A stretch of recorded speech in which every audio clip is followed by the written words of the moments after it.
Hey guys, you're probably hiding out here from the cops. I get it. Really, this whole video could be cut a lot shorter, you know. Just don't speed, don't do anything stupid, and you're going to be fine. You're going to be able to avoid all the cops. Yeah, end of video, right? No. There's a lot more that could be said. Come on out here, guys.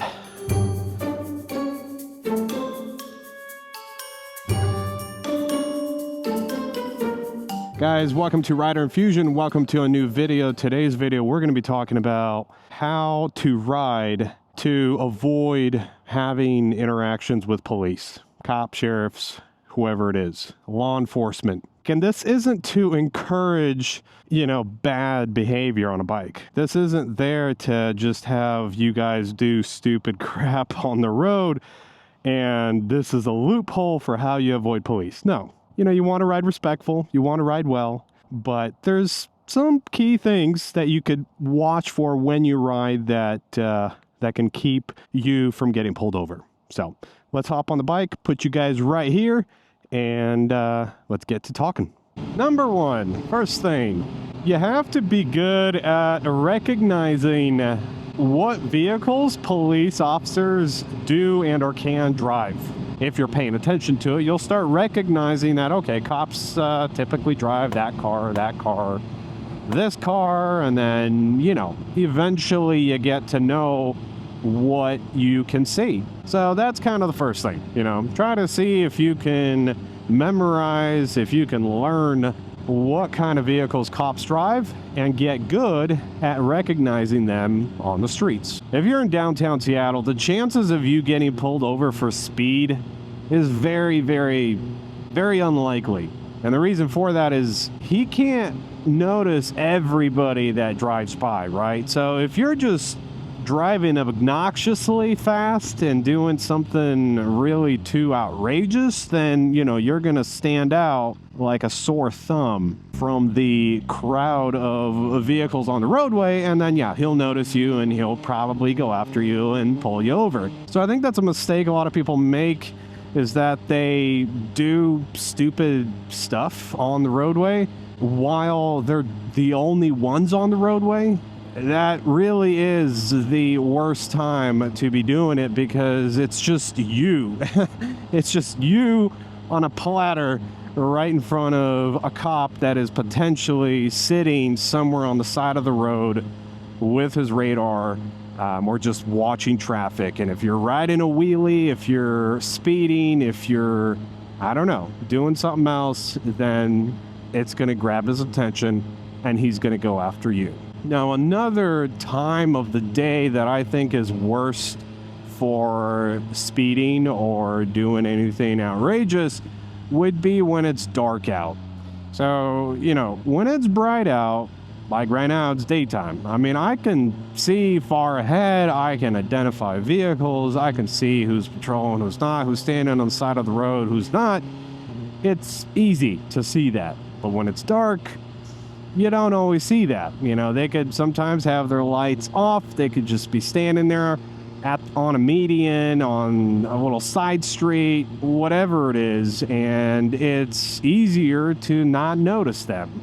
So when it's dark out, I would think twice about, twisting that throttle and going faster than Uncle Sam says that you should be going in that given road or situation. And the next thing on the list is going to be knowing and or identifying places that the police could be stopped at to do their patrols. I sometimes see drivers just doing some really, really stupid stuff on the road. They're just flying, 90 plus miles an hour in a 70, which is pretty typical here in Florida. But you'll see people doing that in areas where I'm driving and I'm thinking, man, there's most likely a cop sitting right behind, that set of trees there or whatever else. And oftentimes I'm pretty accurate with it. And, there is someone sitting there. Yeah, just use some common sense to try and identify the places where, cops could sit and watch for speed, watch for traffic infractions and all that kind of stuff. So another trick that I'm sure a lot of you guys already use and have seen, and that is, to have your Google Maps or your Apple Maps open on your phone, even if you know where it is that you're driving to, but just still have your maps open. I usually do that. I'll open up my maps and I'll be driving out to a destination that I know how to get to, but I just have the maps open just for or those pop-ups that sometimes come up where, hey, there's a cop stationed up, a speed check, half a mile ahead or whatever else. And that's just could be like an early warning for you. So that's kind of a good thing to have. And sometimes I would also have Waze, the app Waze, running in the background with the alerts on.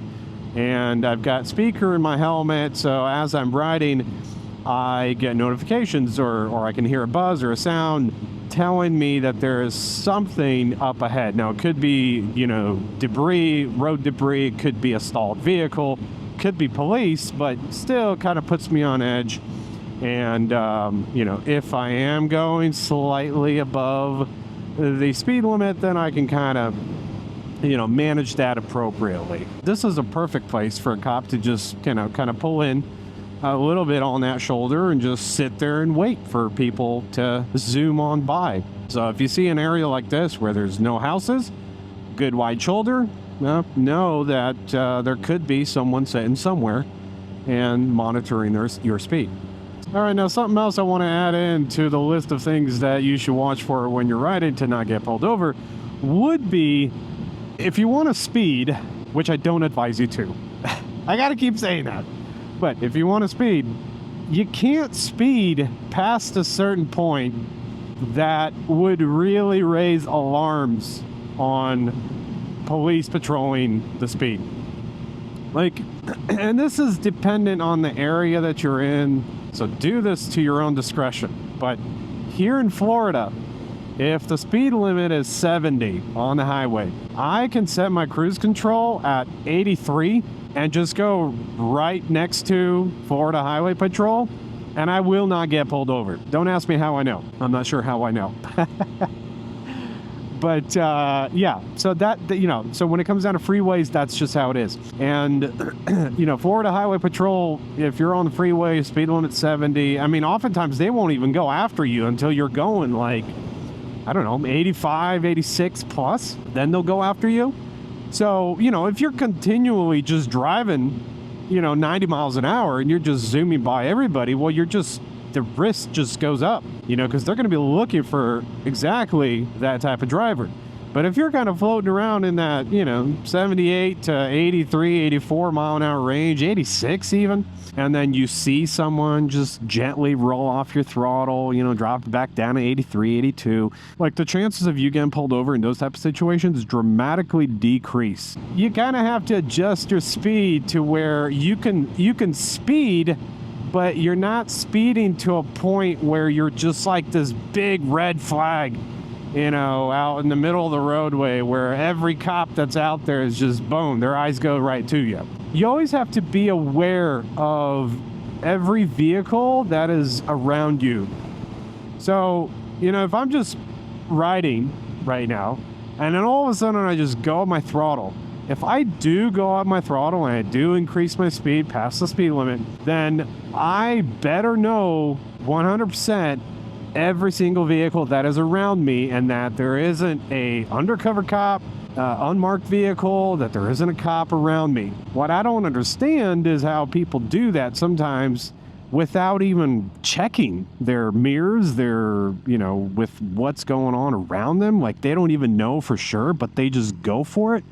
That is pretty stupid. If you're going at your throttle and you're going in that way, then, you really better you better know for sure that the road is clear, and by that, I mean, there's not a police officer 3 cars behind you, you got to know that. So, and of course, my advice to everyone would be, don't speed, don't do anything stupid, do it at a closed course, at a racetrack or whatever else, just be careful on the road. I got to say that to a lay down the road for how everybody should be, but then you make the decision on how you want to be, because that's your life, your personal choices. So, guys, thanks for watching. I will see you guys on the next video. We've got videos coming out every week on Tuesdays and Fridays, and I hope to see you guys on the next one. Peace.